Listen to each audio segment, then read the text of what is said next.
మా నాన్నగారి సర్వీస్లో ఎప్పుడు లక్ష్మణరావు గారు పిల్లలు అనేసి మాకు ఒక గౌరవం కూడా ఉండేది రాయవరంలో. అది మా నాన్నగారి ద్వారానే మాకు వచ్చింది. అలాగే ఉద్యోగం టైమింగ్స్లో మనకి 6:30 అంటే 6:30 కల్లా టిఫిన్ అవ్వకపోతే ఎన్నో సందర్భాలు టిఫిన్ చేయకుండా రాసుకోకుండా తెలియదండి. ఈ డ్యూటీ టైమింగ్స్ మనకి పర్ఫెక్ట్గా అమలు చేసేవారు. ఈ డ్యూటీ టైమింగ్స్లో ఫ్యామిలీని కూడా పక్కన పెట్టేసేవారు. ఎథిక్స్లో మనకి ఫ్యామిలీకి ఇవ్వాల్సిన వాల్యూ ఫ్యామిలీతో వాళ్ళు ఇచ్చి హాస్టల్ పిల్లలకి ఎంత వాల్యూ వాళ్ళో అంత వాల్యూ కూడా హాస్టల్ పిల్లలకి ఇచ్చేవారు.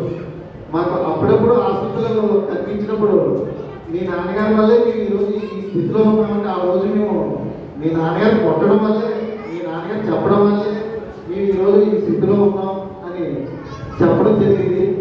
అలాగే మా ఫ్యామిలీ మెంబర్స్ ఎప్పుడు కూడా మాకు అన్నదండాలతో ఉండేవారు. అలాగే మాకు రాయవరంలో సత్య సత్యరెడ్డి గారు ఏ కష్టం వచ్చినా ఏ చదువు వచ్చినా ఎప్పుడు పాల్గొంటుంది. ఈ రోజుకి కూడా ఏ పని చేస్తున్నామన్నా మేము మీ అందరూ ఉంటాము, మీరు చెయ్యండి అనేసి చెప్పేవారు అనమాట. నేను యాక్చువల్గా 10th క్లాస్ ఫెయిల్ అయ్యాను. ఆ 10th క్లాస్ ఫెయిల్ అయినప్పుడు కూడా మా నాన్నగారు నెక్స్ట్ రాత్రిగానే అనే పాజిటివ్నెస్ నాకు ఇవ్వడం జరిగింది. అదే పాజిటివ్తో నేను ఈ రోజుకి కూడా విజయం పొందడం జరిగిందండి.